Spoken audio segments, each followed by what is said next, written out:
Je m'appelle Mohamed Daïfour Diawara, je viens du Mali avec le film Les Cavaliers de Tonka, un documentaire court-métrage. Alors, qu'est-ce qui vous a poussé à faire ce documentaire court-métrage? D'abord, je travaille avec une ONG qui a pour mission de valoriser et de préserver la culture. C'est avec cette ONG qu'on a pu effectuer le voyage pour aller à Tonka. Chaque année, on fait des voyages dans le nord du Mali, notamment dans les zones qui sont un peu risquées. Et pendant un premier voyage, on les avait vus et on avait parlé, échangé un peu avec eux pour voir si c'était possible de revenir faire un documentaire sur ça. Voilà. Donc on a été attiré par la beauté, par le symbolisme de tout ce qui est ornement autour du cheval, sa valeur pour les hommes, plus qu'un moyen de transport, mais aussi un moyen pour s'affirmer, montrer sa place sociale voilà, dans la société et tout ça. Et on a vu l'une des particularités du court-métrage, parce qu'on a souvent tendance à parler de l'Afrique comme d'un continent où on maltraite souvent les animaux, mais quand on voit le grand soin que ces communautés apportent à leur cheval aussi, ça ne faisait pas partie des choses que vous avez l'intention de mettre en exergue? Bien sûr, parce que nous, notre particularité justement, c'est de montrer ce qui est patrimoine. Ce qui est aussi menacé parce que avec l'insécurité, c'est devenu de plus en plus difficile d'organiser ce genre de courses dans ces localités-là.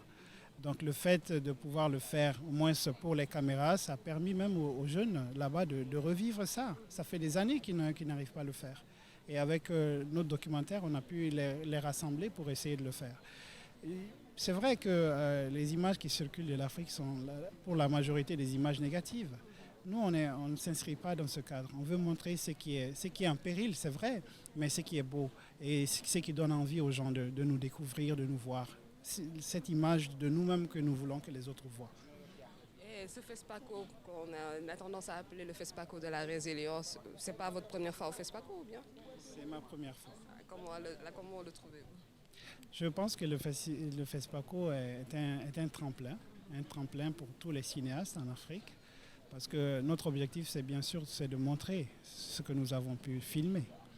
Et le FESPACO est le meilleur cadre aujourd'hui pour ça. Et venir ici, c'est vraiment un honneur, c'est un plaisir. Parce que ici, c'est un endroit où on peut rencontrer ces personnes-là, justement, qui nous ont inspirés et qui nous ont donné envie de faire ce métier-là. Donc c'est ma première fois ici, mais ce n'est pas mon premier film. C'est juste que c'est le premier film qui est venu, voilà, qui a été envoyé au FESPACO. Y a-t-il des projets que vous avez en cours en ce moment? Oui, nous avons des projets, je dis nous parce que je ne suis pas seul, toute une équipe derrière. Nous avons des projets notamment sur les régions du Mali, sur les similarités entre les ethnies, non, pas seulement en Afrique, au Mali, mais en Afrique de l'Ouest. Nous avons un documentaire sur le patrimoine physique, sur les grandes mosquées, l'architecture et le patrimoine qui est en péril. Voilà. On a beaucoup de projets en cours. Merci beaucoup. Merci.